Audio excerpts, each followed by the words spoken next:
Bonsoir à tous et bienvenue à notre nouvel épisode des tables rondes des experts de Risk Intel, ce soir en partenariat avec Youno by XMCO.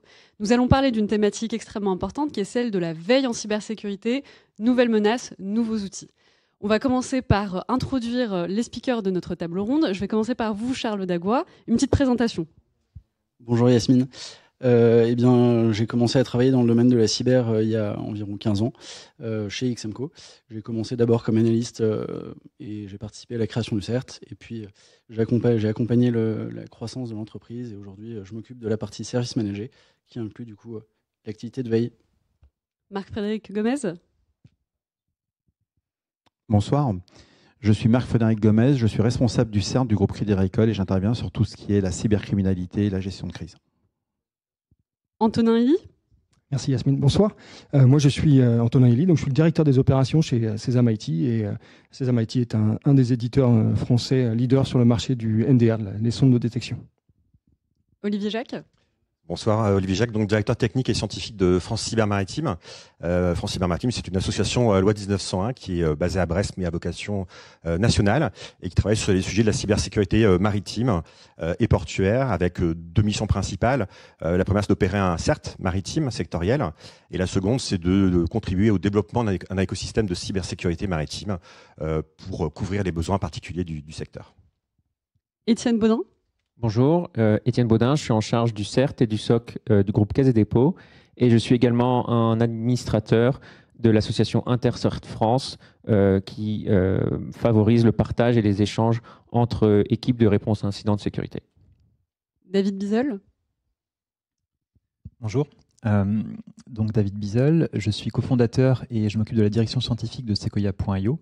Sequoia.io, c'est une solution qui a pour but de détecter et de traiter les cyberattaques. Merci. Alors moi, je m'appelle Yasmine Douedi, je suis CEO et fondatrice de Risk Intel Media. J'aurai le plaisir d'animer cette table ronde. On va commencer cette table ronde par une question un petit peu provocante, mais volontairement. Est-ce qu'aujourd'hui, on a réellement besoin de faire de la veille en cybersécurité ou quelque part, on ne pourrait pas tout simplement mettre en place un bon antivirus? Je commence par vous, Charles Dagua. Alors moi, je vais répondre de manière formelle. Oui, il faut faire de la veille pour plein de raisons. La première étant déjà une complexification de l'environnement IT avec ce qui a depuis quelques années été baptisé l'IoT, l'OT par opposition à l'IT. Il y a également une complexification au sens premier de l'architecture des SI, des liens entre les différents métiers, les différentes constituants du système d'information et des entreprises. On a beaucoup entendu parler, par exemple, des phénomènes autour de la supply chain, que ce soit entre entreprises du secteur, que ce soit également dans dépendance logicielle. Il y a également une limite de plus en plus fine entre vie privée et vie personnelle. Tout cela fait que l'environnement de la menace augmente et du coup qu'il est nécessaire de savoir dans quel environnement, dans quel écosystème on évolue pour pouvoir s'en protéger.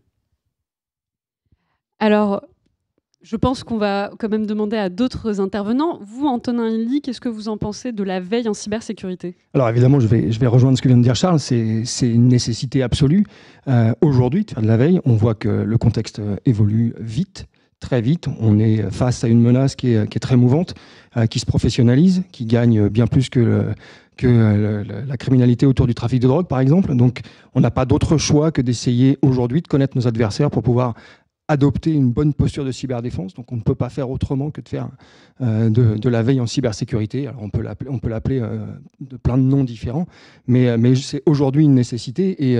Et pour rebondir sur ta question un petit peu provocante, je dirais que déjà l'antivirus, c'est faire de la veille en cybersécurité, puisque c'est déjà adapter des pratiques malveillantes à des signatures et permettre à une solution de protéger un système d'information. Merci Antonin. Marc-Frédéric Gomez, est-ce que vous partagez cet avis ou vous en avez peut-être un autre? Alors je partage à 100% cet avis, mais il ne faut pas oublier qu'il faut connaître son ennemi. Faire de la veille, ça va vous permettre de connaître la menace. Tous les chefs d'entreprise font de la veille sur leurs concurrents, font de la veille sur, entre guillemets, des risques potentiels, un cambriolage, un incendie dans leur bâtiment. Et ben, sur le risque cyber, c'est la même chose. En faisant la veille, on va pouvoir aussi faire des choix d'investissement. Est-ce qu'un antivirus et un ODR vont être suffisants? Est-ce que j'ai besoin de mettre en place des sauvegardes? Est-ce que j'ai besoin de mettre en place d'autres systèmes de sécurité, faire appel à des experts? Donc oui, c'est indispensable de faire de la veille. Après, on les va expliquer durant cette table ronde comment nous allons faire cette veille sans que ça vous coûte un bras. Merci. Alors, c'est vrai que nous, on a aussi voulu demander un petit peu l'avis du public. Donc, on leur a posé la question, on a fait un sondage et on a demandé est-ce que vous pensez que la veille en cybersécurité doit être une obligation pour les entreprises ? On a eu la réponse 85% des votants, donc on était autour de 200 votants, étaient pour et 15 contre. Et on aimerait bien avoir votre avis, vous, sur ce plateau. Je vais commencer par vous, Olivier Jacques. Alors écoutez, effectivement, pour prendre le monde maritime et portuaire dont je m'occupe en termes de cybersécurité aujourd'hui, on a des recommandations qui sont pas très vieilles, qui datent de 2 ans quasiment, au niveau français, qui recommandent, alors c'est pas une obligation légale, mais qui recommandent en fait à ce que les armateurs et les ports adhèrent à des services de veille sectoriels en cybersécurité maritime. Donc ça, c'est vraiment ce qu'on essaie de créer avec le MCERT. Donc je pense que c'est plutôt une bonne chose. Pourquoi ? Parce que nous, on s'aperçoit que c'est aussi un éveil des consciences. Quand on est abonné à des services de CERT, quand on reçoit l'information de la veille sectorielle, on découvre des choses dont on n'a pas forcément connaissance sur des menaces qu'on n'avait pas anticipées, des nouveaux modes d'action, etc. Tout ça. Et nous, le retour qu'on a aujourd'hui, après un peu plus d'1 an et demi de fonctionnement de l'association France Cyber Maritime, c'est ça. C'est un service de veille, ça ouvre les consciences de beaucoup de gens. Et alors effectivement, je suis pas forcément pour une contrainte réglementaire très forte là-dessus, parce que on sait toujours que ça n'a pas forcément les effets escomptés. Mais la recommandation, l'explication, surtout la sensibilisation des acteurs, je pense que ça marque vraiment des points très importants et nous on voit déjà de très bons retours au bout d'1 an et demi de fonctionnement du MCERT chez nous. Merci. Alors on voit bien qu'on a une tendance favorable à la mise en place d'une veille en cybersécurité. Est-ce que vous partagez, vous, David, l'avis de le rendre obligatoire en entreprise ? Je vais peut-être m'inscrire dans les 15%, justement. Mais je vais rejoindre Olivier, parce qu'effectivement, c'est le terme obligation qui me dérange. Le fait d'imposer la nécessité de mettre en place une veille, je trouve ça presque, on va dire, dommageable. La veille, je dirais comme la prose pour M. Jourdan, c'est quelque chose qui peut être fait sans le savoir, qui peut être généralisé partout dans l'entreprise. Et si on réussit à faire bien les choses, justement, cette empreinte globale dans l'entreprise, qu'on réussit à la capter dans une zone centrale, ça permet vraiment de bénéficier et d'irriguer toute l'entreprise comme ça. Mais c'est plus un enjeu, je pense, de formation, de sensibilisation que d'obligation qui va permettre de rendre ça efficace. Merci beaucoup. Alors Étienne Baudin, vous allez trancher. Est-ce que vous êtes pour ? Est-ce que vous êtes contre ? Merci. Moi, je suis plutôt contre également. Je rejoins l'avis de mes collègues. Moi, je pense que, je pense que malgré tout, c'est une obligation, mais par défaut, en fait. Je pense qu'aujourd'hui, on n'a plus vraiment le choix de s'y intéresser ou de ne pas s'y intéresser. On est obligé de s'y intéresser du fait des enjeux, du fait des menaces qui sont présentes et qui vont nous cibler. Donc, ne pas faire de veille, c'est agrandir le risque d'avoir une menace contre son système d'information qu'on n'aura pas pu anticiper, qu'on n'aura pas pu prendre le temps de résoudre et qui va apporter un dommage financier ou autre très fort sur l'entreprise et qui peut donc la mettre à terre potentiellement. Merci. Alors, on va rentrer un petit peu plus dans le cœur du sujet, sur la méthodologie plus particulièrement. Quelles sont pour vous, en fait, les sources à privilégier lorsqu'on fait de la veille en cybersécurité ? Et je commence par vous, Charles. Merci, Yasmine. Le premier point, pour revenir sur l'aspect méthodologique, c'est peut-être la maîtrise du cycle du renseignement. Savoir pourquoi on collecte de l'information, savoir, une fois qu'on a défini cet objectif, quelle source aller chercher pour faciliter une analyse et ensuite une dissémination de cette information, de ce renseignement auprès des bons interlocuteurs dans l'entreprise, dans la structure. Ça, c'est le premier point.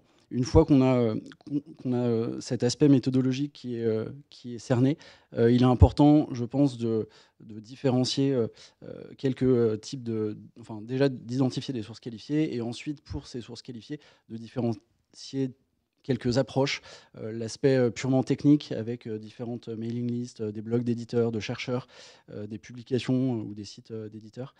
Ça va être une première approche vraiment centrée sur la technique, quelles sont les vulnérabilités qui sont connues, qui sont identifiées et dont il convient de se protéger. Après, on va aller sur des choses de plus en plus précises qui peuvent débuter sur ce qu'il y a autour de l'environnement de l'entreprise. Donc, je ne sais pas, ça peut être l'aspect juridique, ça peut être l'aspect concurrentiel, l'aspect des attaquants. Et puis, on va aller vers des besoins d'automatisation ensuite, qui vont nécessiter d'avoir des marqueurs pour caractériser cette veille technique, qui permettront d'analyser, de comprendre, d'automatiser certains mécanismes dans l'entreprise pour se protéger contre les différentes menaces. Donc voilà différents aspects de cette méthodologie et avec un élément fort autour du cycle du renseignement. Merci beaucoup Charles. Alors Marc-Frédéric Gomez, on en parle beaucoup aujourd'hui de la veille en cybersécurité. Vous, qu'est-ce que vous pouvez nous dire sur la méthodologie à mettre en place ? Alors, dans les méthodologies, il faut rester pragmatique et simple. Avant de commencer à commencer dans des cycles de renseignement, ce type de choses, c'est de se faire accompagner quand on n'a pas le niveau de maturité en interne, qu'on n'a pas d'experts, et d'utiliser déjà les sources ouvertes. Il faut savoir que des médias comme Twitter vont vous renseigner énormément par rapport à la menace. Des forums comme Telegram sont aussi ouverts. Et vous avez des prestataires spécialisés qui vont vous permettre de vous focaliser sur la bonne veille. L'objectif n'est pas de faire une revue de presse, de voir, voilà, il y a telle vulnérabilité sur tel type de smartphone ou autre. Ça a très peu d'intérêt pour votre entreprise. Ce qui va être intéressant, ça va être vraiment de se dire, dans mon secteur d'activité, voici le type de menace. La méthodologie que je vais mettre en place, c'est de vraiment avoir une remontée par rapport aux menaces de mon secteur d'activité et par rapport à ce que je fais et ce que j'utilise comme système d'information. Voilà, rester simple. Merci beaucoup. Antonin Elie, vous en pensez quoi, vous, de la méthodologie ? Est-ce que vous pouvez compléter ? Alors, sur la méthodologie qui est liée au choix des sources, encore une fois, c'est particulier.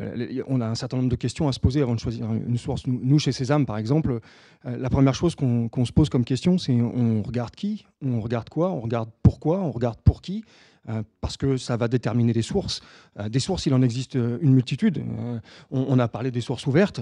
Alors là, on les compte même plus, tellement elles sont nombreuses. Il y a des sources qu'on dit commerciales ou premium, qui sont plus ou moins justes, qui sont plus ou moins belles, qui sont plus ou moins éthiques, mais peu importe. Elles peuvent être intéressantes parce qu'elles sont liées à des travaux de recherche extrêmement pointus, extrêmement poussés, qui peuvent apporter de la matière extrêmement intéressante, en particulier sur des menaces très spécifiques. On parle de menaces silencieuses, etc. Et puis après, on a quelque chose dont on parlait tout à l'heure, les ISAC, qui sont d'autres formes de sources de données où on partage de manière très sectorielle sur des organisations types. Ça peut aussi avoir un intérêt de s'inscrire dans un ISAC et d'aller échanger avec ses pairs dans un secteur particulier. Donc, choisir sa source, il n'y a pas une seule réponse. Il y en a une multitude. Tout va dépendre de ce qu'on regarde, pour qui on le regarde, comment on le regarde. Merci beaucoup. Je vais juste réagir pour nos auditeurs. Un ISAC, ce sont des centres qui sont sectoriels. C'est-à-dire que vous allez avoir des ISAC sur le domaine de la finance, sur le domaine de l'industrie, sur le domaine médical.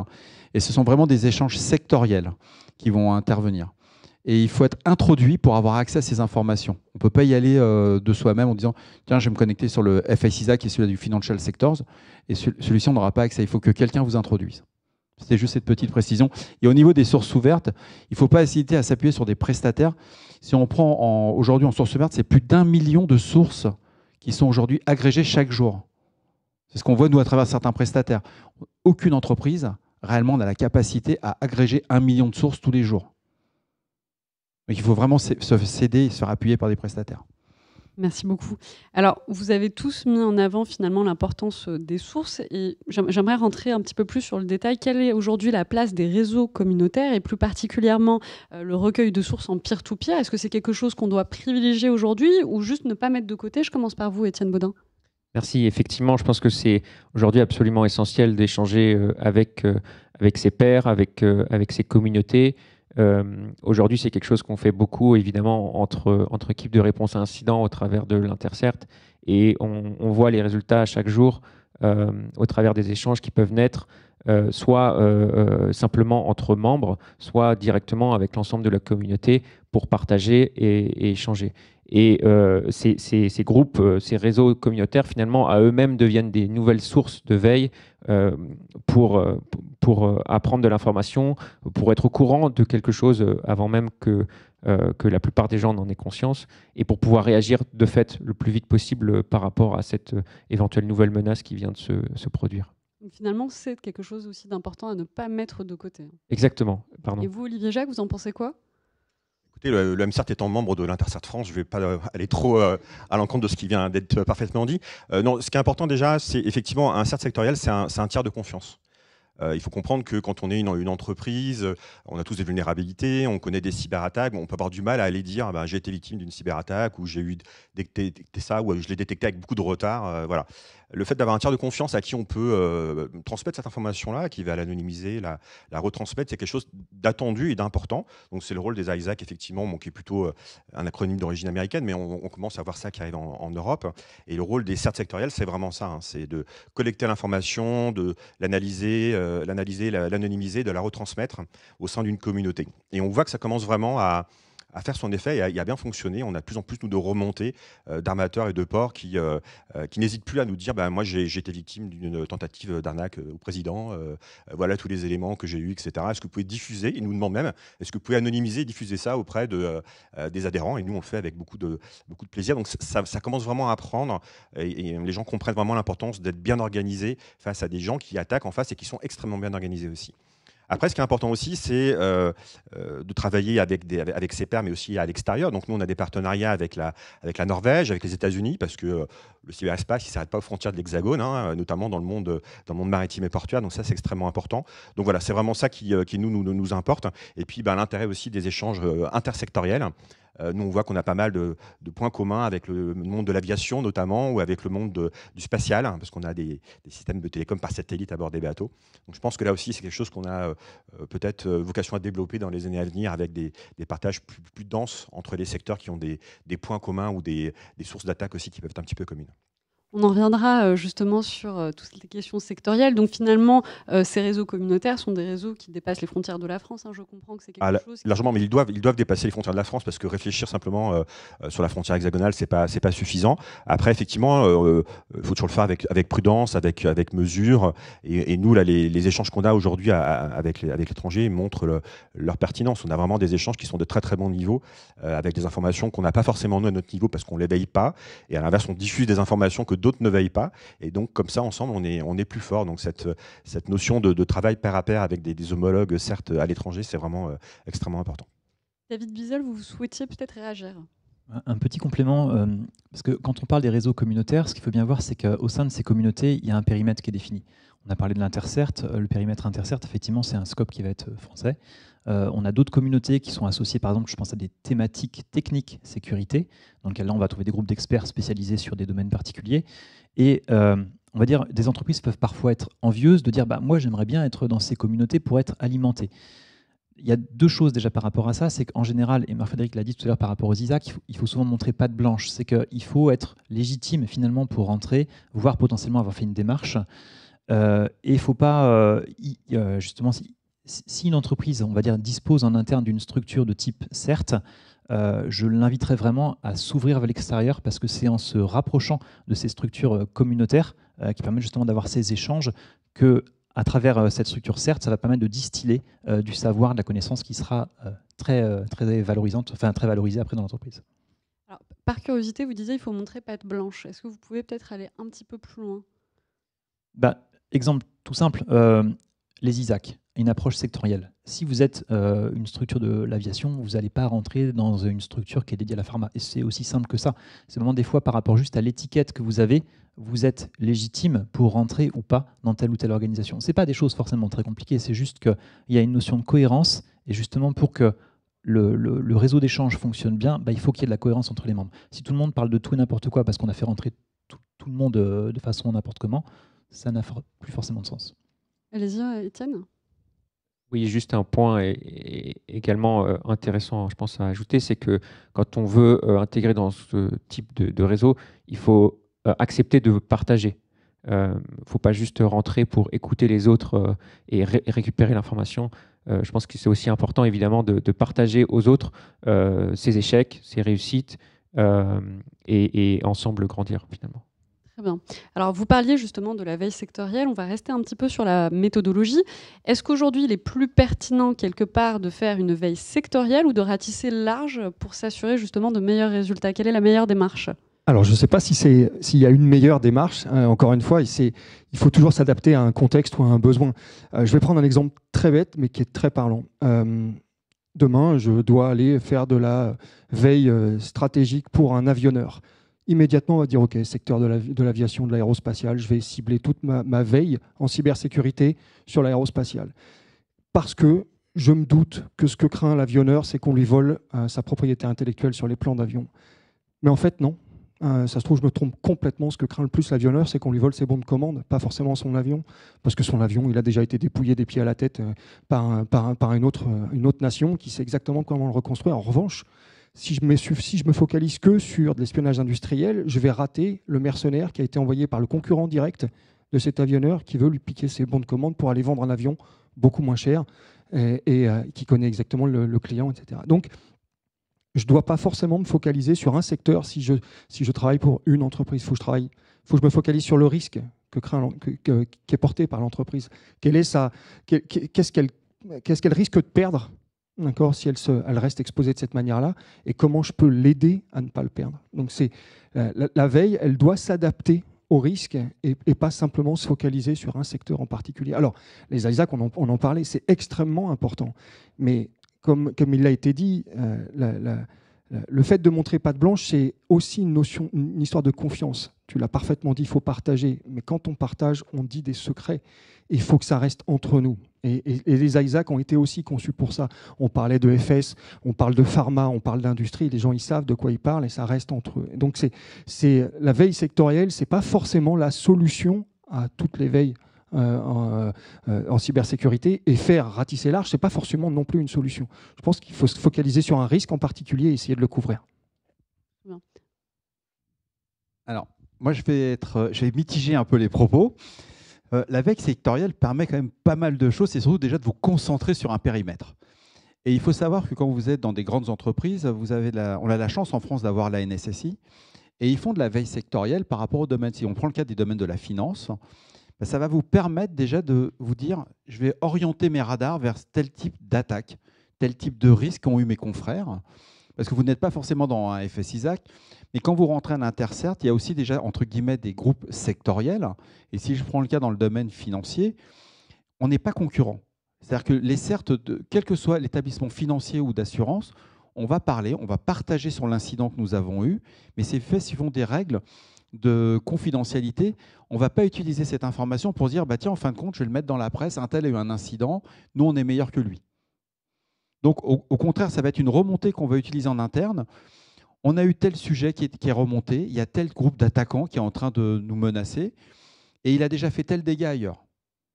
Et à partir de là, on peut commencer à dire, on va orienter nos systèmes de défense, on va orienter nos investissements pour l'année prochaine, parce qu'on voit que ce type d'attaque, la chance qu'il y a quand on travaille sur des banques internationales, généralement, on voit l'attaque arriver au Japon, on la voit arriver en Chine, elle part au Pakistan, elle fait un peu du Moyen-Orient, elle va en Amérique du Sud, puis elle revient en Europe.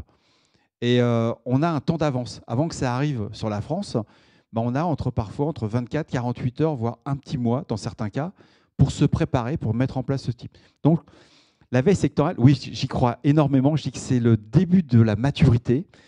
Bien entendu, le spectre est très large. Si on fait que l'aspect de la finance, que des applications financières, on rate tout. On va aller beaucoup plus loin. Il faut être un peu plus large. Il ne faut pas oublier que nous avons beaucoup de terminaux aujourd'hui qui sont non maîtrisés, des terminaux mobiles, ce genre de choses. Et vous êtes forcé de faire un petit peu de veille généraliste. Et surtout, échanger avec vos pairs. Ne pas avoir de complexe à dire j'ai eu telle difficulté ou je ne vois pas de menace sur tel groupe, alors que tout le monde vous en parle et vous dit mais moi tous mes radars sont déployés mais je ne détecte rien. Et c'est ce qu'on appelle les indicateurs de compromission. Vous allez avoir un confrère qui va vous dire tiens, prends tel indicateur de compromission et regarde si tu n'as pas eu quelque chose. Ou tel mode opératoire. Donc c'est vraiment important. Moi je suis un fervent de la veille sectorielle, avec une veille généraliste, mais beaucoup moindre. C'est-à-dire que si on devrait faire un pourcentage, c'est 90% de veille sectorielle, 10% de veille généraliste. D'accord. Et vous, David Bizel, est-ce que vous partagez? Alors, je pense que oui, puisque vous en parliez justement brièvement dans la question précédente. Ouais, je vais assez rejoindre le propos de Marc-Frédéric, mais sur un angle différent. Pour moi, ça dépend aussi de la taille de l'entreprise et de sa maturité. Si vous êtes petit et que vous avez des moyens limités, vous ne pouvez pas vous disperser, vous ne pouvez pas tout faire. Donc, on l'a évoqué tout à l'heure, les millions de sources qui sont là, et on va dire une approche plus verticale qui va au moins vous permettre de borner le temps à passer sur le sujet qui vous concerne. Et ben, si je suis petit avec des moyens limités, c'est là qu'il faut que j'aille. C'est vraiment ce secteur, sur cette approche sectorielle. Éventuellement, quand je commence à grossir, je peux commencer à m'intéresser à la partie plus globale qui peut quand même me toucher. N'oublions pas, les ransomware, c'est là-dedans. C'est sur quelque chose qui peut toucher tout le monde. Et je peux me faciliter la vie en passant par de la prestation plutôt que de le faire en interne. Et lorsque je commence effectivement à monter en puissance, en taille ou en moyen, je peux essayer de couvrir en interne tous les domaines, à la fois le vertical et le global. Mais voilà, ça dépend de sa taille et de sa maturité pour moi. Merci. Alors, nous avons parlé de toute la méthodologie finalement à appliquer pour faire de la veille, et de la veille en cybersécurité, mais bien évidemment, il y a toujours une dimension humaine derrière, puisque quelqu'un doit appliquer vos conseils. Et donc, ma prochaine question, ce serait de savoir finalement comment on détermine ces profils, puisqu'il y a une grande dimension finalement, de ce que je comprends en tout cas, de tout ce que vous disiez tous, d'analyse. Donc, je commence par vous, Antonin. Aujourd'hui, comment choisir ces profils ? Comment les choisir ? En fait, nous, quand on crée nos équipes, on va aller chercher des gens qui sont curieux. Je n'ai pas une appétence particulière quand je fais de la threat intelligence, de la veille en cybersécurité, pour des profils ultra techniques. Je vais en avoir besoin, c'est une évidence, mais ce n'est pas uniquement ceux-là que je vais chercher. Donc je vais aller chercher tout type de profil. On va aller avoir une psychologue, on va avoir des statisticiens, des mathématiciens, des biologistes, peu importe. Ce sont des gens qui sont curieux et qui vont tous apporter une sensibilité très particulière dans la lecture de l'information. Quand on fait du renseignement, ce qui est important, c'est de lire, de comprendre, donc c'est de savoir, c'est d'interpréter, et c'est aussi de trouver la capacité à duper. C'est un des arts de renseignement, c'est de savoir duper. Et donc, quand on sait interpréter l'information, quand on sait aller la chercher, quand on sait la retraduire, on est en capacité derrière de produire des mécanismes ou d'aider à produire des mécanismes qui vont adapter la posture de cyberdéfense. Donc, des profils, soyez curieux, soyez motivés, soyez autonomes, aimez lire, aimez chercher, aimez gratter, aimez être parfois seul, et puis aller partager énormément d'informations avec des gens qui sont particulièrement techniques parfois, et essayer de comprendre comment ces deux mondes-là peuvent avoir un lien, parce que en fait, les cybercriminels sont juste des êtres humains. Il ne faut pas oublier que ce n'est pas des machines qui sont en face de nous, pas uniquement des machines, et qui réfléchissent et aussi s'adaptent. Eux aussi échangent, se partagent un certain nombre de savoir-faire. Il suffit de voir l'actualité, Conti, Monti, on se demande qui a récupéré les affaires de l'autre, ça devient extrêmement complexe. Mais il y a des êtres humains, et c'est encore d'autres êtres humains malins, curieux, qui vont comprendre ces changements de comportement et qui finalement vont peut-être même détecter que ce sont les mêmes, alors qu'une machine ne l'aurait pas trouvé toute seule, ou qu'un super technicien ne l'aurait pas trouvé tout seul. Alors, c'est assez intéressant finalement ce que vous nous dites, parce que ce n'est pas naturel. Je veux dire, vous venez de parler de psychologue, vous avez parlé comme de métiers auxquels on ne pense pas systématiquement lorsqu'on pense à ce genre de métier. Donc il y a une dimension effectivement technique, vous en parliez tout à l'heure. Vous, Charles Dagois, comment vous faites pour allier finalement ces deux profils qui sont distinctement différents ? Clairement, chez XMCO, on travaille avec ces deux types de profils en complément. Antonin l'a très bien dit, ce sont des profils complémentaires. On a à la fois l'aspect technique qui reste important néanmoins pour comprendre la menace, comprendre l'aspect vulnérabilité, l'aspect méthodologie d'attaque. Ça, c'est un point important. Mais on a également tout l'aspect expertise pointue sur certains domaines. Je rajouterais peut-être, pour parler de l'environnement, l'aspect juridique qui n'a pas été cité jusqu'à présent et qui me semble important. Voilà. Et puis également, je rejoins complètement Antonin sur l'aspect curiosité qui est vraiment un fondamental pour faire de la veille et de la CTI. Merci. Et vous, Olivier Jacques, vous retrouvez ce genre de profil un petit peu finalement atypique auquel on ne pense pas tout de suite ? Alors effectivement, c'est les profils qu'on recherche aujourd'hui. C'est pas facile de trouver des gens qui veulent travailler dans des CERT parce que je pense qu'on a encore besoin d'expliquer, d'évangéliser sur le métier de CERT. Il y a encore pas mal de gens que nous on a des candidats qui confondent un petit peu le métier de SOC, métier de CERT. Non, métier de SOC, c'est hyper stressant, donc le CERT, en fait, voilà, c'est quand même des métiers assez différents. Effectivement, des profils atypiques, nous, c'est ce qu'on recherche. On aime bien les profils atypiques, des gens qui ont des diplômes assez différents de ce qu'on pourrait attendre, qui ont des compétences linguistiques, des fois aussi assez originales. On n'en a pas parlé, mais c'est quelque chose qui peut faire partie de la chose. Et il y a un point particulier aussi nous, qui nous concerne du point de vue sectoriel. C'est un attrait pour le secteur aussi. C'est-à-dire que quelqu'un qui fait de la veille en cybersécurité maritime sectorielle, qui ne s'intéresse pas aux bateaux, aux ports, aux systèmes particuliers qui abordent des bateaux, etc., ça va être un petit peu compliqué pour lui. Donc, nous, on essaye d'encourager. Donc, on va faire souvent des visites d'infrastructures, de stations de pilotage ou de bateaux, etc., pour montrer ce que c'est que les équipements, etc. Mais voilà, il faut avoir une appétence pour la technique, c'est sûr, et puis une envie de découvrir des fois des systèmes d'information ou des choses complexes. Je pense qu'une banque, pareil, c'est quelque chose qui est extrêmement complexe en termes de système d'information. Il ne faut pas que ça fasse peur. Au contraire, il faut se dire, chouette, tu vas apprendre quelque chose, quoi. Nous, je pense que si on est tous là à faire de la cybersécurité après autant de temps, c'est parce qu'on en apprend tous les jours. Moi, je ne revendique pas du tout un titre d'expert en quoi que ce soit, parce que j'en apprends tous les jours.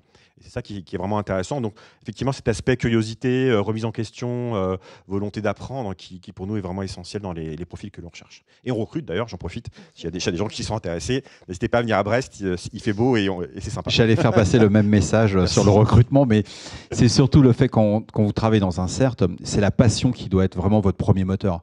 C'est-à-dire si vous êtes intéressé par le secteur, c'est encore mieux. Visiter des salles de marché, c'est très sympa, mais il n'y a pas que ça dans des établissements financiers. Et il faut avoir aussi ce petit esprit qu'on a tous un petit peu aimé quand on était beaucoup plus jeune, c'est jouer au Cluedo.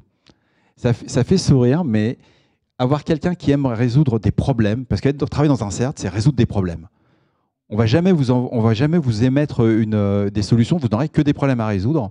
Et c'est vraiment important d'avoir ce côté profil. Nous, on voit sur des gens qui font de la CTI chez nous, on a une cryptographe. Mais à côté de ceci, elle parle 3 langues. Et c'est vraiment indispensable d'avoir des gens avec une culture générale importante. Les aspects techniques, on trouve, il n'y a pas de sujet là-dessus. Mais avoir des personnes qui sont très curieuses, c'est vraiment un point important, et qui vont vers les autres. Alors, aller vers les autres, c'est pas qu'ils soient expressifs, mais qui sont dans le mode, j'essaie de comprendre quelle a été la démarche de l'attaquant, pourquoi il essaie d'employer tel chemin, jusqu'où il va aller. Et c'est des vraies problématiques qui sont hyper sympas. Vu comme ça n'a pas l'air d'être très sexy, mais je vous assure, quand on travaille à 2h du matin, qu'on veut trouver le gars, ça marche super bien. Bon. Finalement, le maître mot, c'est que nous recrutons. Alors, je voudrais juste... Oui, n'hésitez pas, je suis tout à fait disponible. Alors, j'ai envie d'étendre un petit peu cette question parce que vous le disiez tout à l'heure, Olivier, finalement, il y a une difficulté à recruter. Est-ce que cette difficulté vient du fait que peut-être que ce sont des profils qui ne comprennent pas qu'elles peuvent être un atout dans la cybersécurité? Vous parliez de psychologues, typiquement. Est-ce que ces gens-là, naturellement, se disent que ce sont des métiers vers lesquels ils doivent se tourner? Donc, est-ce qu'il n'y aurait pas quelque part peut-être un effort à faire pour les chercher? Oui, mais je pense que c'est aussi aux structures globales de laisser la porte ouverte à ce genre de profil. On est resté sur quelque chose qui est très scolaire. Il faut pouvoir sortir d'une école d'ingénieur informatique pour intégrer une société qui fait de l'informatique. Enfin, ça n'a plus aucun sens. Il faut être un garçon pour faire ça, comme il faut être une fille pour faire ça. Enfin, tout ça n'a plus aucun sens.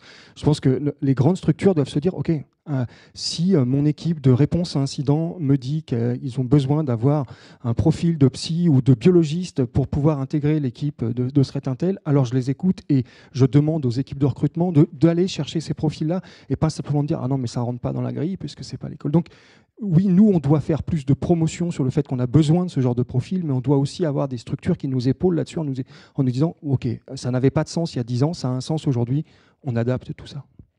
Très bien. Alors, passons à la question justement de l'outsourcing de cette activité. Est-ce qu'aujourd'hui, je commence par vous, Olivier Jacques, est-ce qu'aujourd'hui, finalement, on devrait d'abord privilégier cette ressource en interne ou la chercher à l'extérieur? Et est-ce que ça a un lien avec la taille de l'entreprise aussi? Alors, je vais prendre un exemple assez simple, celui de France Cyber Maritime, puisque nous, on a commencé, on était tout petit, on était 1,5. À 1,5, pouvoir espérer créer la Threat Intel sectorielle au niveau national, c'est un petit peu compliqué. Donc là, je vais vous dire, évidemment, il faut faire appel, et on a trouvé des partenaires de confiance, notamment autour de la table, pour nous aider dans cette démarche-là à créer ça. Parce qu'au départ, on nous a dit, il y a pas mal de gens qui nous ont dit, mais c'est quoi la question de la cybersécurité maritime? C'est quoi la particularité de ce secteur-là? Pourquoi il faut faire de la CTI maritime? Quel est l'enjeu, quoi? Il y a pas mal de gens qui, effectivement, ont pas douté, mais se sont dit, moi, je vois pas, prouvez-moi qu'il y a un intérêt pour le faire. Et aujourd'hui, quand on voit la qualité de ce qui est produit, de ce qu'on peut montrer en termes de CTI sectoriel, les gens nous disent « Ah ouais, on n'avait pas conscience qu'il y avait tel groupe d'attaquants qui visaient spécifiquement le monde maritime dans telle partie du monde, ils vont peut-être s'intéresser un jour à la France, etc. » Tout ça. Donc ça, c'est extrêmement intéressant. Mais oui, on a besoin souvent d'aller réexpliquer ces enjeux de veille sectorielle, parce que la menace évolue en permanence. tous les jours, pas tous les jours, mais toutes les semaines, on fait de nouvelles analyses, on trouve de nouveaux groupes. On en parlait notamment avec les concours au niveau international. Et donc, c'est une remise en question permanente et d'expliquer au pouvoir public, aux instances privées, que la menace, elle évolue et que une analyse qui est faite un jour J, un temps T, peut-être que la semaine prochaine, elle a changé parce que là, il y a des menaces nouvelles qui sont là et qui frappent à la porte beaucoup plus violemment qu'elles ne l'étaient auparavant. On l'a tous vécu là, avec les conflits géopolitiques là, en début d'année où il y a eu pas mal de changements de donne et changements de posture en termes de cybersécurité. Donc on voit dans un monde assez instable, il faut se remettre en question quasiment en permanence. C'est essentiel. Merci. Et vous en pensez quoi, Marc-Frédéric Gomez ? Alors, au niveau des... il faut avoir une équipe en interne quand on peut, entre guillemets, si on a des ressources, et sous-traiter ensuite. C'est-à-dire commencer par se dire, OK, je vais faire un peu de renseignements, je vais faire de la veille sur mes menaces cyber, mais de quoi je vais avoir besoin. C'est-à-dire qu'au début, se faire aider par des sociétés qui sont spécialisées, des petites structures sont très douées sur ce sujet. Nous, on s'est fait aider. On a beau être une grande banque, on s'est fait aider à l'extérieur et on a testé plusieurs acteurs pour trouver celui-là qui nous correspondait le plus par rapport à notre secteur d'activité, par rapport aux menaces qui étaient réelles, parce que l'objectif n'est pas de revenir tous les matins avec un nouveau groupe, une nouvelle menace, mais qui ne nous concerne pas. Et vraiment, ce côté mixte est indispensable. Vous ne pouvez pas tout sous-traiter à 100%. Un contractor ne prendra jamais une balle pour vous. Il vous dira, mais moi, je vous ai fait un rapport, vous ne l'avez pas lu, tant pis pour vous. Alors qu'il faut vraiment garder que vous ayez ce lien en interne, d'avoir quelqu'un qui va vous dire, qui va lire le rapport, qui n'a pas forcément l'expertise, mais qui sera en capacité à sonner le signal d'alarme au bon moment. Et puis en complément, on parlait tout à l'heure du cycle du renseignement, un sous-traitant, il faut aussi lui donner des éléments en entrée. Si on lui dit rien et je dis je suis une banque, je suis un armateur, débrouille-toi, ça peut pas marcher. Ça marche pas. Ça marche pas. Donc il y a cette alimentation-là en disant on cherche telle information, on a vu telle chose, est-ce que tu pourrais te renseigner? Et ça, c'est extrêmement important. Il ne faut pas imaginer que une entreprise est capable de produire ex nihilo si elle n'a pas d'alimentation par ses clients au niveau du cycle de renseignement. Et de façon pragmatique, le côté le plus simple, c'est que vous commencez, vous avez un nom de domaine, vous dites, je voudrais faire de la veille sur mon nom de domaine, savoir est-ce que je vais avoir des sites de phishing, est-ce que je vais avoir du typo squatting, est-ce que les gens vont imiter mon nom de domaine. Déjà, juste en commençant ces petits bouts de veille, vous allez commencer à monter en maturité, puis vous dire, effectivement, tel acteur m'apporte une information pertinente, et je n'avais pas vu ce risque qu'on pouvait capter mes clients, capter mon trafic Internet, etc. Et ça, vous allez monter au fur et à mesure en puissance jusqu'à arriver à un niveau d'insert intéressant. Alors, parlons des pouvoirs publics. Aujourd'hui, est-ce qu'elles apportent un soutien ? Comment elles s'articulent avec le secteur privé ? Alors, je pense notamment aux certes santé ou au bulletin de la DGSI. Vous, David Bizel, vous en pensez quoi ? Je pense que quelque chose qui vient des pouvoirs publics, ça apporte tout de suite un tampon, une caution. Et c'est ça qui est le plus important. Donc on peut effectivement imaginer ce que vous avez évoqué. On a aussi tout ce qui va venir de l'ANSSI, qui va être vraiment l'autorité française en sécurité. Et n'importe quel RSSI en France, lorsqu'il a face à lui un document qui va venir de l'autorité principale et qui décrit n'importe quoi, soit une réalité technologique, soit une menace, ce sera écouté, ce sera pris en compte. Potentiellement, quelqu'un en interne chez lui aura fait le même constat 2 mois avant, mais ça se trouve, ça n'aura pas du tout été entendu, écouté et pris en compte. Là, il y a cette caution, il y a ce tampon, il y a cette déclaration, ce saut national qui demande souvent de faire des choses aussi, et à ce moment-là, les actions vont être suivies des faits. Et donc, ça a un vrai poids. Ça a un vrai poids, ça ne donne pas autant d'informations que si effectivement la structure interne aura mis en place la veille globale, qui aura préalablement identifié plein de choses. Mais au moins, ces bulletins, qui vont venir des instances publiques, ça permet vraiment de donner du poids à quelque chose et qui va du coup permettre d'être suivi des faits. Merci. Oui. Ça va surtout légitimer, entre guillemets, les actions faites en interne par l'entreprise. Parce que si on prend le cas des bulletins de l'ANSSI sur des bulletins d'alerte, vous allez avoir le début du chemin.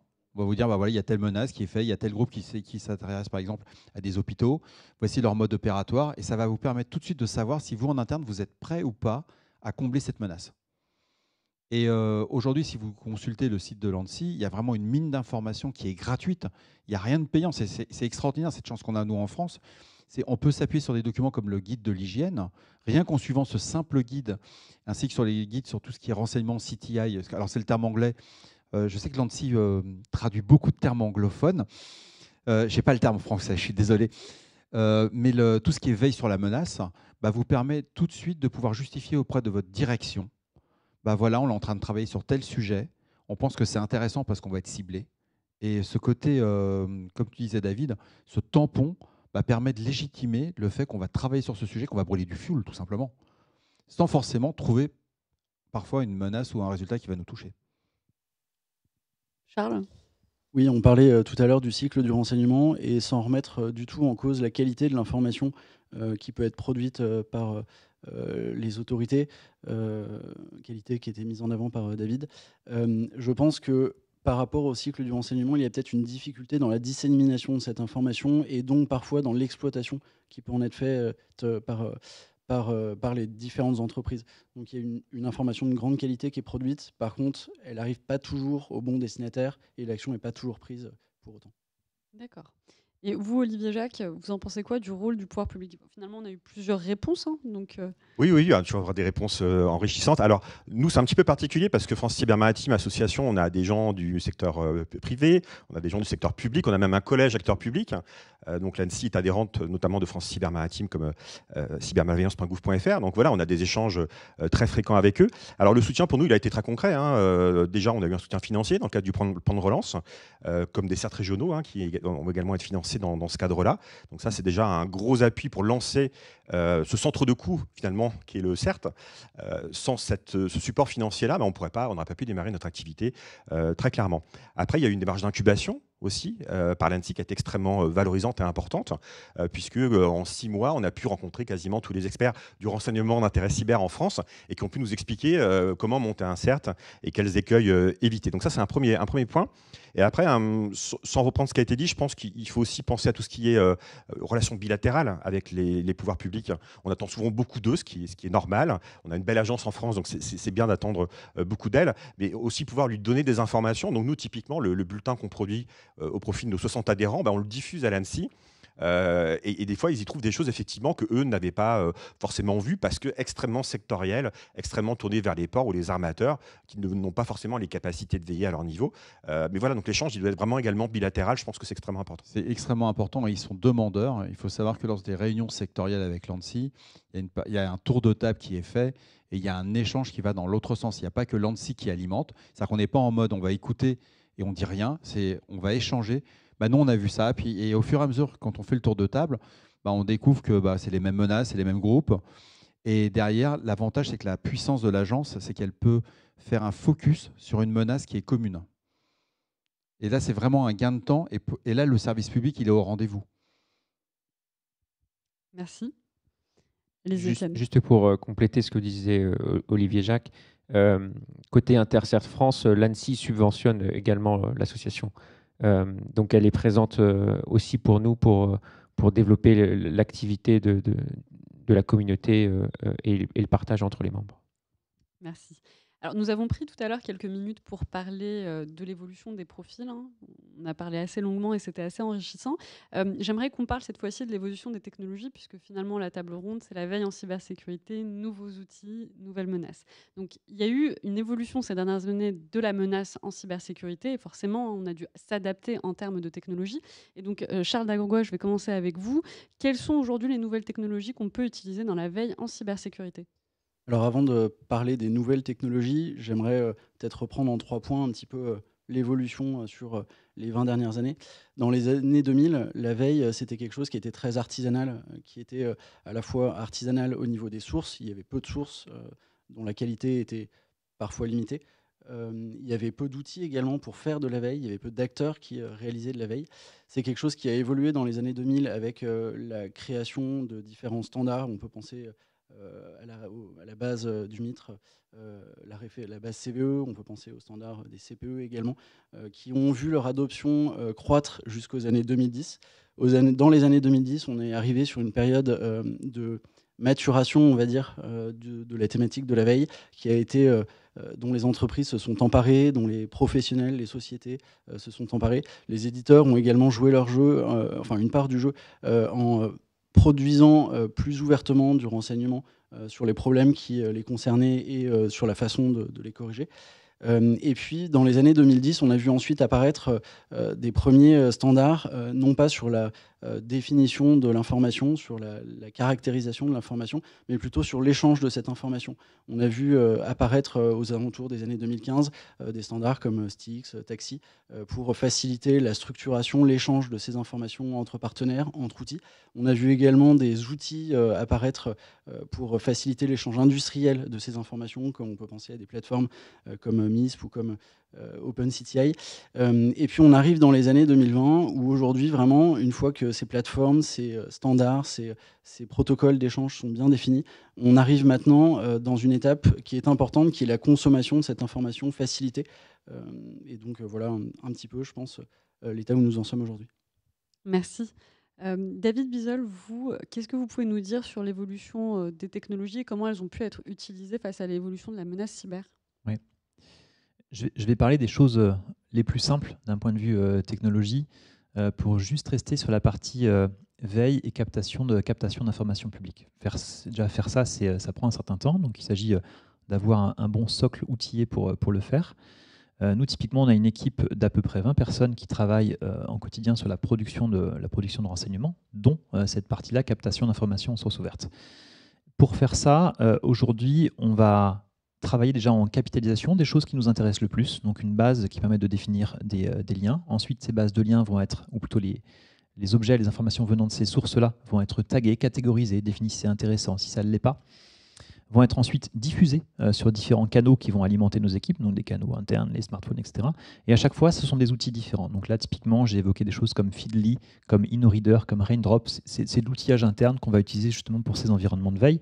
Et ça nous permet globalement d'avoir l'information brute qui arrive, qui est intéressante. À partir de ce moment-là, et Charles l'a évoqué, on va nous traduire cette information brute-là en termes d'objets structurés. Donc là, ça devient du renseignement, c'est-à-dire de l'information qui était accessible à tout le monde et un peu en mode c'est une phrase écrite. Bah, nous, ça va devenir un groupe d'attaquants a généré une campagne qui intègre un code malveillant et voilà comment est-ce qu'on le détecte sur un système d'information. Et j'ai 4 objets et globalement, quel que soit après mon accès dans la base de données à un objet, je peux toujours pivoter autour. C'est plus une phrase que j'ai, c'est une relation entre différents objets. Et c'est de cette façon-là qu'après, si je cherche à consommer, moi en tant que client, la connaissance des groupes d'attaquants, je vais prendre ce type d'objet-là. Si je veux les rapprochements sur les indicateurs, qui sont les choses permettant de détecter, je vais prendre que la dernière catégorie. Et je vais toujours pouvoir garder ma capacité à aller chercher le contexte qui justement rapproche tout ce qui va aller autour d'un objet en particulier. Et ça, c'est hyper important, c'est ce qui fait le renseignement. Et vous, Antonin Elie, nouvelles menaces, nouveaux outils, qu'est-ce que vous en pensez ? Alors, comme viennent de le dire Charles et David, il y a eu une grande évolution, on le voit.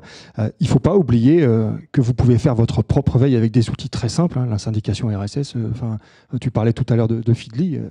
C'est un des outils que tout le monde peut utiliser gratuitement pour aller faire de la fédération sur 3 mots-clés. Et puis, on trouve tout de suite des milliers d'articles qui vont sortir sur la cybersécurité ou une menace en particulier. Donc, chacun peut utiliser cette technologie simplement. Et après, pour des spécialistes qui doivent faire du renseignement, on a accès à, alors on appelle ça des TIP, des Threat Intelligence Platform, qui ont la capacité de collecter des multitudes de sources en simultané, mais surtout d'aller les corréler entre elles, de donner du poids de l'information, et d'aller l'enrichir. Et là, oui, on a un énorme besoin de ces outils-là. Tout à l'heure, tu parlais des millions de sources ouvertes. C'est des milliards d'informations qui vont rentrer à un moment donné. Il va falloir les trier, les nettoyer, les jeter, les mettre de côté parce qu'on ne peut pas forcément toutes les activer en même temps. On parle d'indicateurs de compromission, mais avant de parler d'un indicateur de compromission, on parle d'un observable. C'est-à-dire quelque chose dont on se dit qu'il a servi à faire quelque chose, mais on n'a pas encore vraiment la preuve. Il va falloir qu'on le garde, qu'on aille le corréler avec d'autres. Toutes ces technologies-là, elles nous apportent aujourd'hui la capacité de faire du renseignement précis, méticuleux, très pointu, pour des domaines très particuliers, avec un besoin très spécifique. Donc c'est une évolution, on a besoin qu'elle continue à progresser, à apporter de la valeur. On parlait du cycle du renseignement, on parle aussi du data model. Moi, quand je fais du renseignement avec les équipes, je leur impose le data model le plus complexe qui existe dans le renseignement. C'est le modèle en diamant. Pourquoi ? Parce qu'il nécessite, comme tu viens de le dire, de qualifier obligatoirement 4 points. Et s'il n'y a pas 4 points, je considère que l'information n'est pas bonne. je ne peux pas le faire avec des outils simples ou des outils simplistes, il faut que j'aille un peu plus loin. Et c'est là où on avance petit à petit dans la notion de renseignement, dans la qualité du renseignement, et la technologie ne fait qu'évoluer, et on en a besoin, et il faut qu'il continue à produire. Alors, plus concrètement, est-ce que vous pouvez nous donner des exemples peut-être de veilles qui ont été faites lors d'une menace et qui s'est d'ailleurs concrétisée par la suite pour une entreprise? Vraiment un cas concret, j'aimerais bien entendre un peu des retours d'expérience. Je commence par vous, David. Il y a un sujet auquel je pense qui est intéressant et qui va permettre aussi je pense, de faire un parallèle. La veille, c'est ce qu'on capture aujourd'hui, mais qui en général représente le passé. C'est vraiment ce qu'on va capturer aujourd'hui. Quelqu'un d'autre en a parlé. Il en a parlé par rapport à ce qui s'est passé chez lui hier, il y a un mois, etc. Donc c'est la captation aujourd'hui du passé. Si cette veille, elle a un enjeu de pouvoir être actionnée pour la détection, ça veut dire que cet enjeu de détection, il est dans mon passé. Ça veut dire si c'est dans mon système d'information, ce n'est pas forcément quelque chose que je vais rencontrer aujourd'hui, mais c'est peut-être quelque chose qui s'est passé avant. Et donc c'est ça dont je vais parler.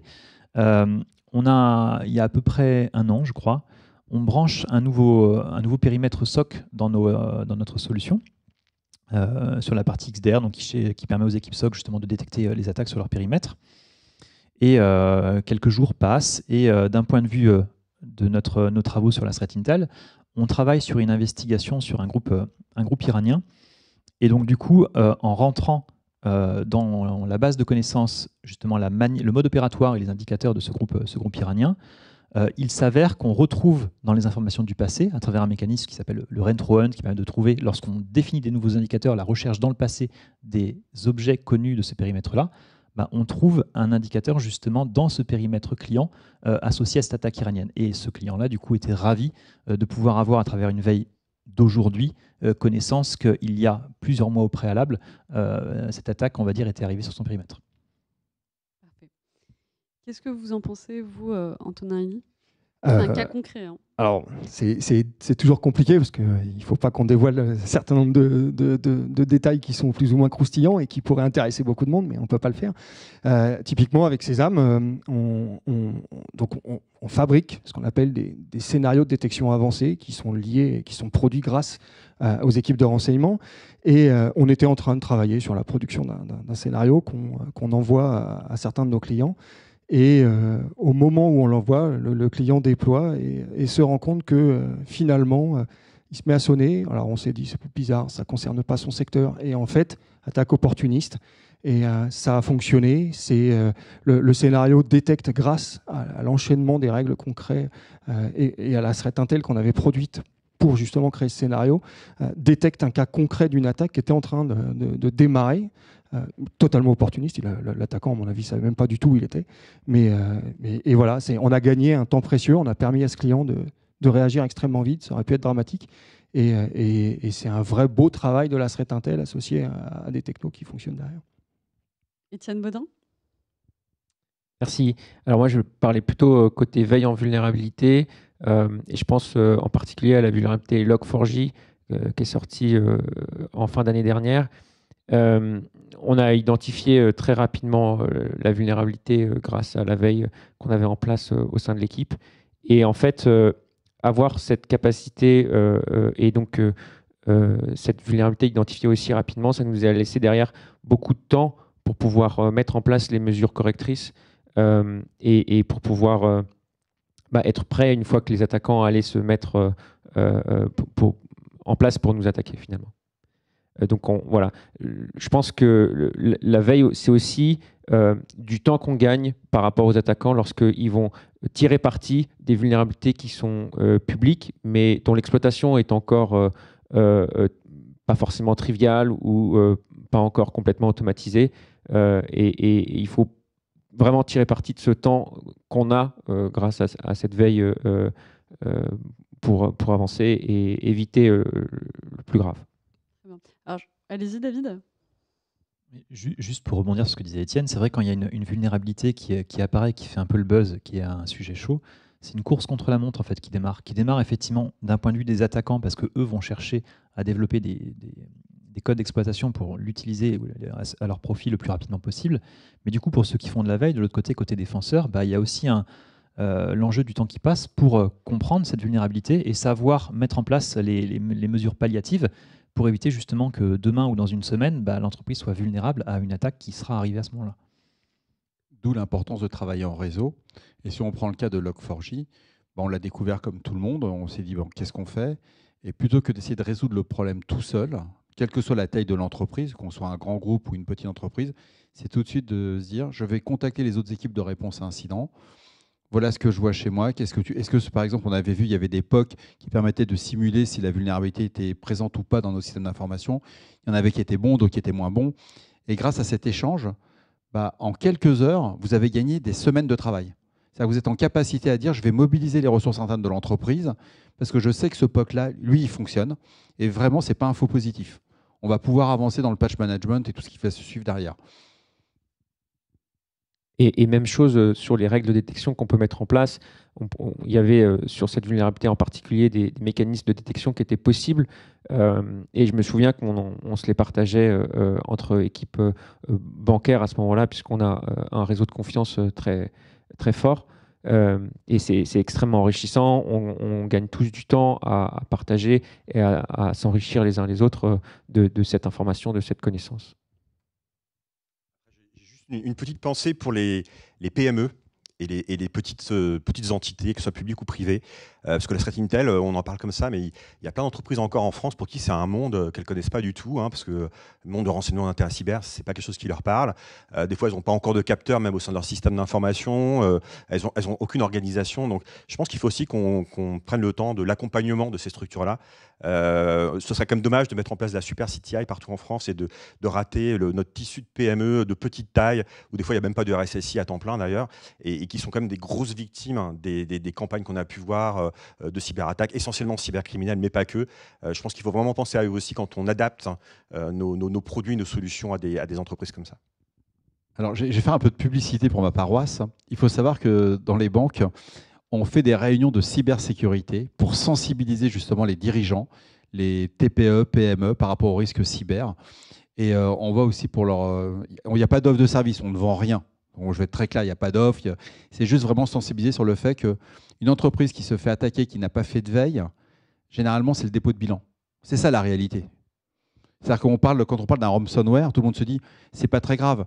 Je vais reformater mon PC, je redémarre. Mais quand la personne se rend compte que non seulement son compte bancaire a été vidé, que ses sauvegardes ont été détruites et qu'il n'a plus d'informatique, dans la majorité des cas, il ne se relève pas.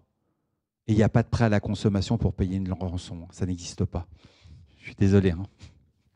Alors, Olivier, vous y avez un petit peu répondu, mais je vais quand même poser la question à Étienne Baudin. Est-ce qu'aujourd'hui, finalement, quelque part, on peut penser que la veille en cybersécurité, c'est un luxe qu'on peut se permettre, mais qu'une fois qu'on a atteint une certaine taille pour une entreprise, et je pense, donc, comme le disait Olivier, finalement, aux TPE, PME, est-ce qu'elles doivent se sentir concernées? Absolument, je pense que ce n'est pas du tout un luxe, c'est obligatoire.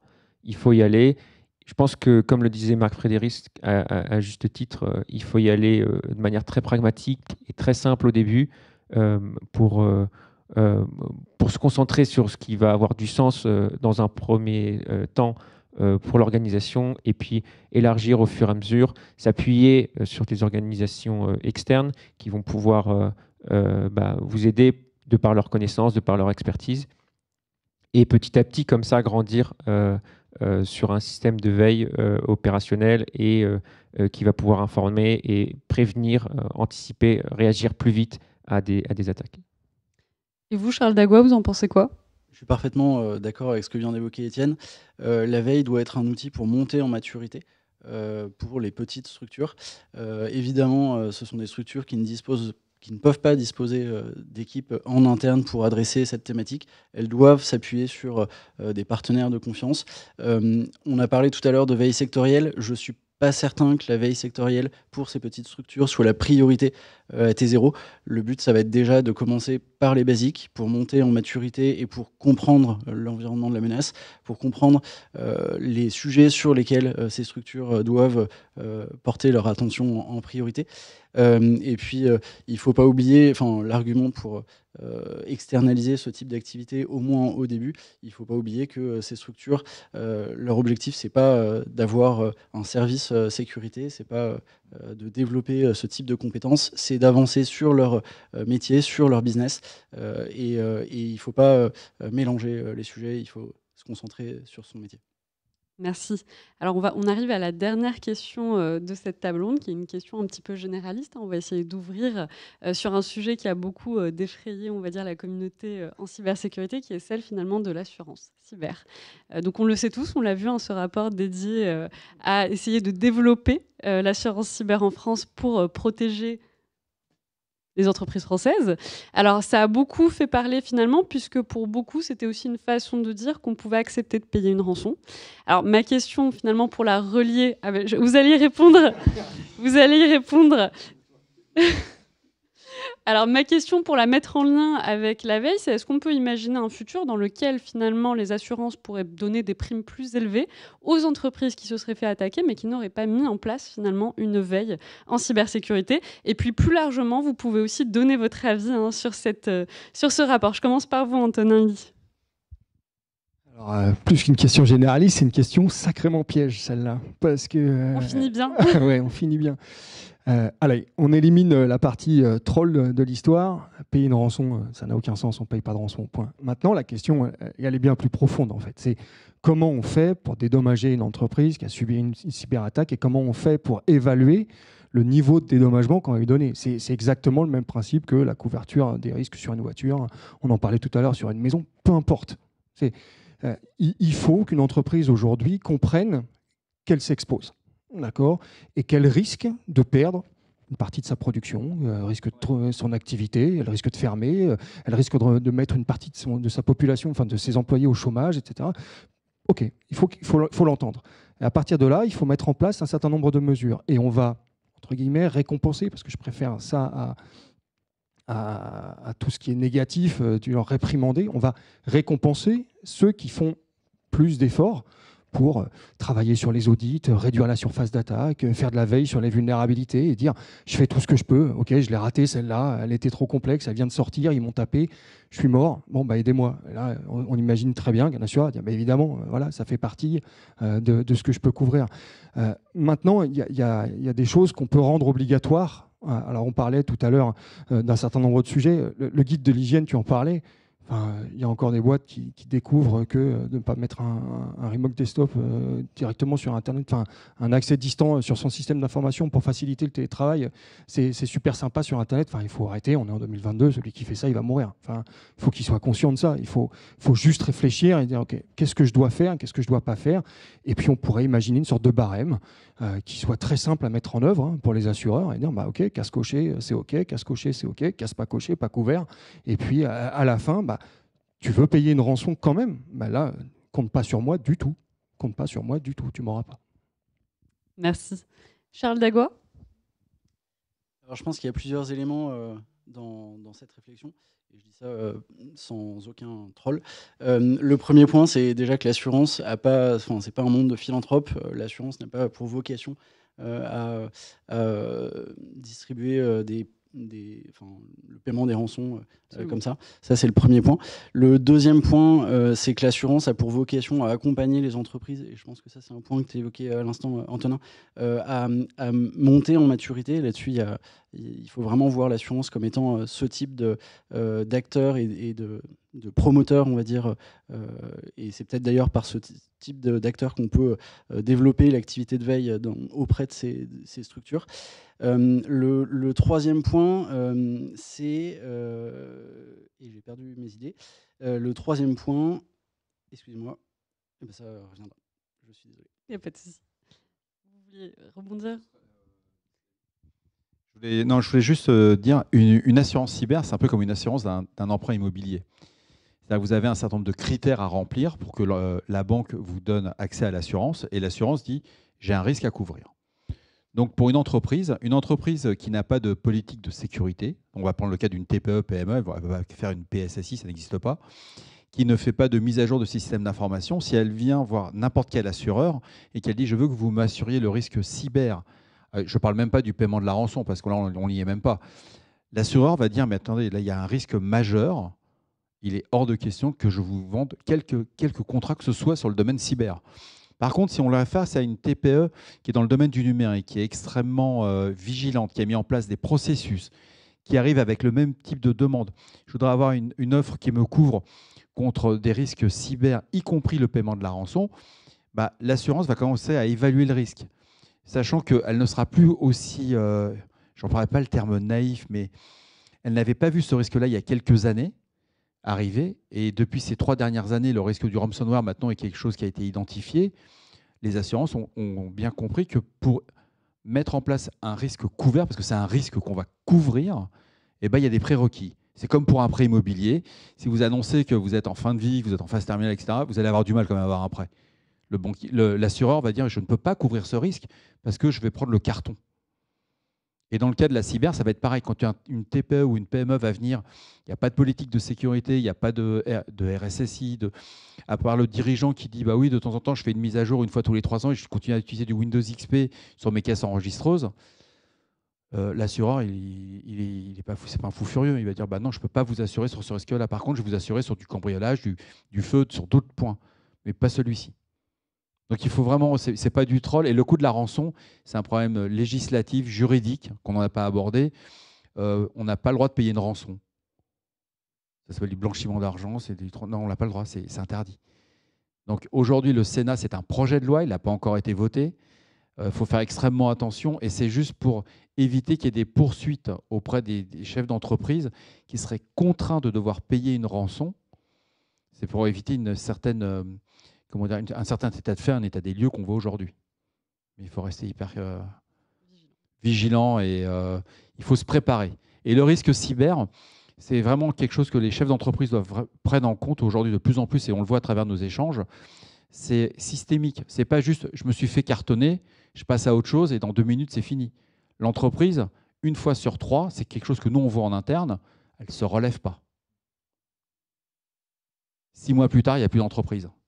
Le chef d'entreprise a cramé toutes ses ressources. Mais surtout, il n'a pas été capable de restaurer la confiance auprès de ses clients. C'est ça qui est quand même l'enjeu. Donc, avant de parler de cyberassurance, de dire on va payer des rançons, on va se faire des nouveaux métiers, ce genre de troll et compagnie. Non, on va commencer par la chose de base. C'est un nouveau risque que tout chef d'entreprise doit prendre en ligne de compte. Et ce risque-là, il faut se dire il peut m'arriver. Qu'est-ce que je mets en place déjà pour que je l'évite au maximum? Et jusqu'où peut m'accompagner une assurance? L'assurance perte d'exploitation, ça existe depuis des décennies. Tous les chefs d'entreprise la connaissent. Et il faut l'adapter par rapport au risque cyber. Mais les assureurs ne vous suivront que si vous avez mis en place des processus qui permettent de le réconforter, de se dire effectivement, vous avez une zéro day, vous allez vous faire cartonner comme tout le monde. Mais en aucun cas, vous allez, entre guillemets, l'assureur ne va pas vous prendre une zéro day. Voilà, ça fait partie du risque. Mais vous ne pourrez pas être mis en faute si tout le reste de votre parc il était patché, vous avez tous les systèmes de sécurité, c'était cloisonné, ça fait partie du jeu. Et vous, David Bizel, vous en pensez quoi? Moi, je veux voir le bon côté, on va dire, de ces enjeux d'assurance cyber, dans la mesure où ça permet d'élever le niveau de sécurité. En tous les cas, c'est censé aller dans cette direction-là. Parce qu'effectivement, pour être, on va dire, avoir ce contrat d'assurance, une assurance demandera effectivement à avoir un plan de conformité qui va être fait par la structure en face. Donc pour les grosses entreprises, on peut penser à, je sais pas, de la 27001, du PCI DSS. C'est lourd, c'est compliqué, il faut décliner plein de mesures. Mais lorsqu'on le fait, on est quand même dans les clous, on va dire, d'avoir une sécurité qui est viable, qui est de qualité et qui du coup résistera mieux face aux futures attaques. On peut imaginer ces référentiels de conformité descendus à un niveau granulaire beaucoup plus fin, qui serait celui de la PME. Alors forcément pas avec les mêmes exigences, il faudrait vraiment simplifier énormément, peut-être basé sur, je sais pas, des guides, justement guides d'hygiène de l'ANSSI. Je pense qu'il faut inventer quelque chose à ce niveau-là et que les assurances pourraient utiliser en disant allez chercher déjà faites ces premiers pas-là de montée d'escalier. Et si vous faites ça, ok, on réfléchit à une assurance en face. Et ça permettrait à ce que tout le monde prenne conscience qu'il y a la sécurité, on peut y aller pas à pas en montant l'escalier progressivement. Certes, il ne s'agit pas de monter dès le début toutes les marches pour une petite structure, mais ça permettrait de faire quelque chose d'assez intéressant. Je pense qu'on est encore qu'au début de cette histoire. Merci. Dans le cas de la certification, de la conformité PCI DSS, il faut savoir que pour des établissements financiers, si vous n'êtes pas certifié PCI DSS, vous pouvez perdre votre licence auprès des ce qu'on appelle les schemes, que ce soit Visa, Mastercard, Discovery.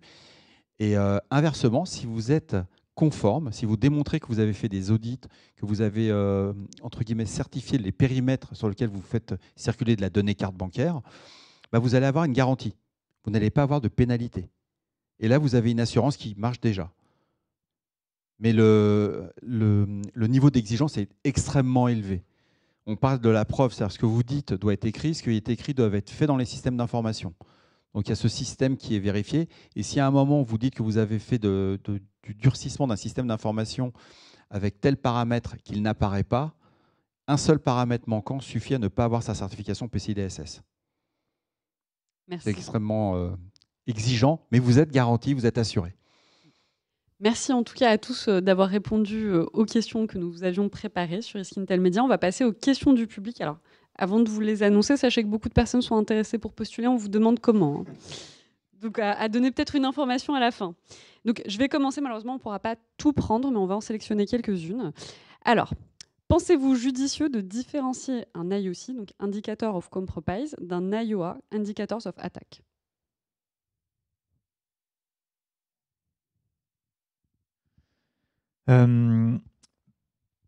Pour moi, ça va être différent. L'un est propre, on va dire, d'un pur objet technique.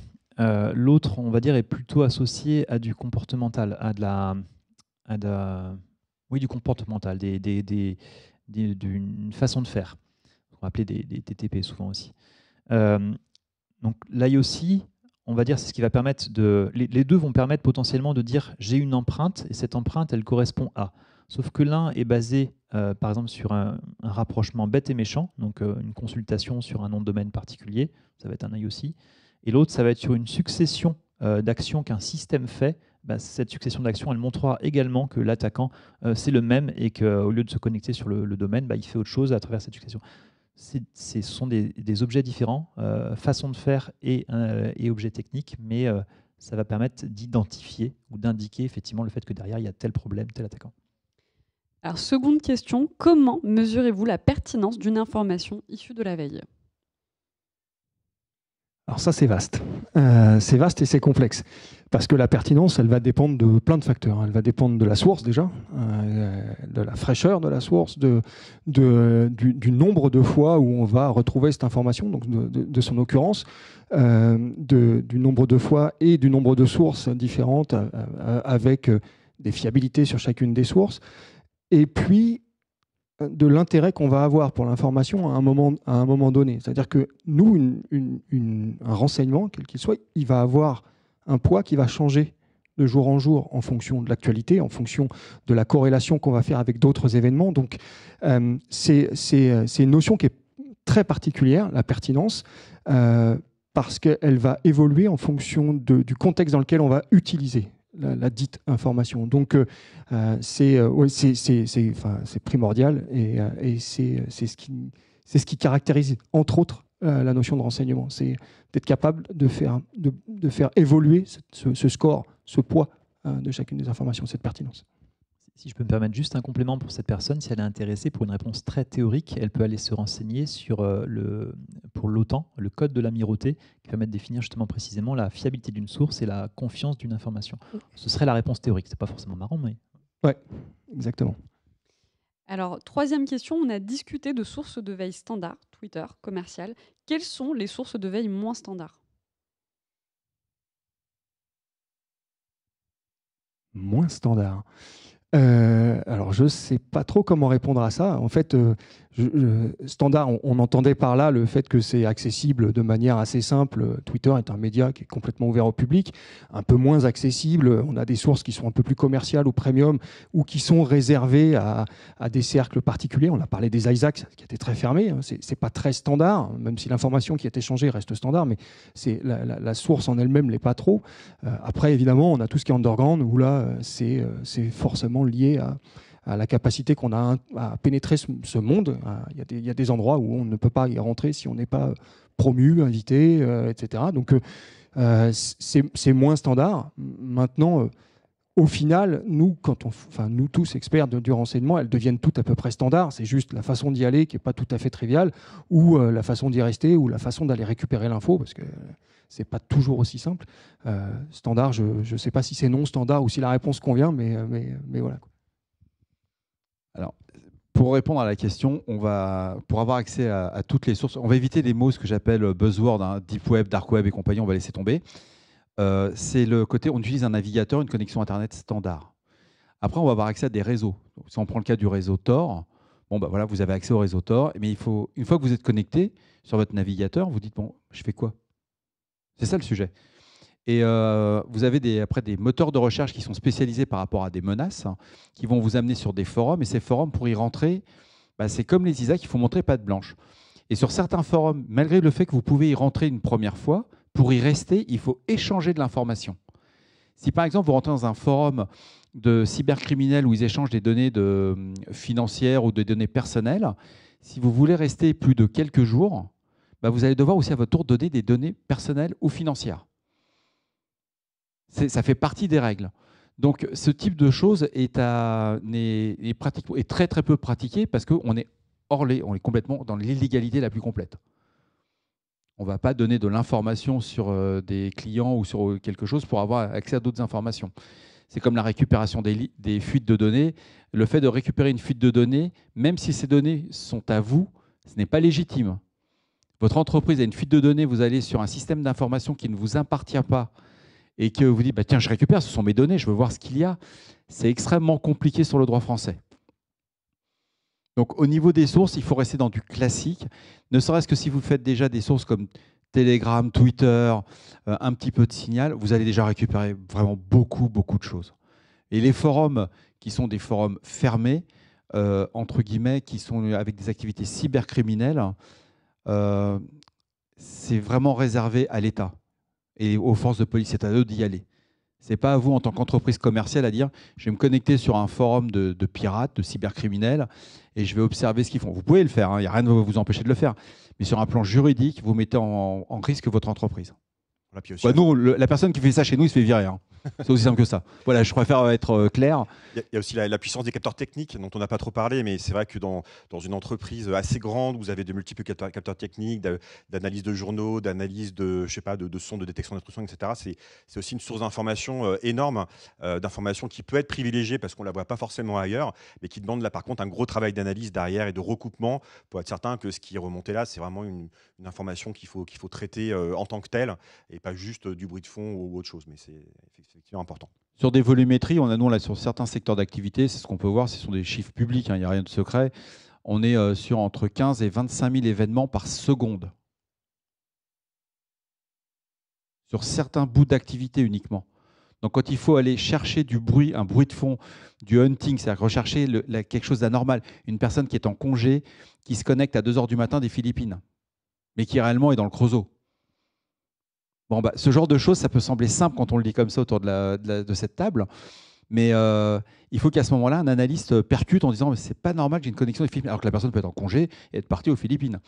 Et tous ces événements anormaux, mais qui sont faits, par exemple, on a eu des cas qui étaient assez intéressants, on avait une connexion une fois par jour sur un compte. La personne essayait avec un mot de passe. Et elle a essayé pendant plusieurs mois. Et avant de détecter ce bruit-là, sur des systèmes qui ont autant d'événements par seconde, ce n'est pas tout de suite que vous mettez le use case en place. Maintenant, c'est détecté, c'est vu, mais ça fait partie de l'apprentissage qui a été fait. Et c'est pire que ça quand dans les fuites de données de vos utilisateurs, il y a beaucoup d'utilisateurs qui utilisent le même mot de passe. Je sais, c'est des redites que l'on entend depuis des années. Et dans les attaquants, quand ils comprennent, quand ils ont fait un petit peu de LinkedIn, ils disent tiens, telle personne travaille dans telle boîte, il a un accès sur du cloud, sur une messagerie. Je vais essayer les mots de passe qu'il a utilisés par ailleurs. Ça peut sembler évident, c'est des portes ouvertes, ça marche super bien. Et le mot de passe admin 123, il existe très bien, c'est que password 01, ça marche très très bien. Alors merci à tous, on arrive à la fin de cette table ronde, on a beaucoup échangé, donc je vous remercie réellement de vos échanges et d'avoir bien voulu participer à cette table ronde. Je remercie également le public qui est à distance et j'invite à nous rejoindre sur le plateau donc un invité pour vous annoncer une nouvelle. Donc je suis Charlène Grel, responsable CTI chez XMCO. Et je voulais vous partager une importante nouvelle. Nous vous proposons une table ronde dédiée à la thématique autour de la montée des risques liés aux conflits mondiaux, notamment, et l'impact que ça peut avoir sur la redéfinition du paysage des menaces, des cybermenaces, l'impact sur les équipes sécurité également. Donc on vous propose cette table ronde fin novembre. Donc après une table ronde dédiée aux menaces liées au cyberespionnage l'année dernière, qu'on avait fait à peu près à la même période, on vous propose cette année une autre thématique d'actualité et qui j'espère vous intéressera. Voilà. Eh bien, écoutez, merci à tous. Je vous souhaite une excellente soirée. Toute l'équipe de Risk Intel vous remercie également, by XMCO. Et puis on vous retrouve très prochainement pour une nouvelle table ronde. Au revoir.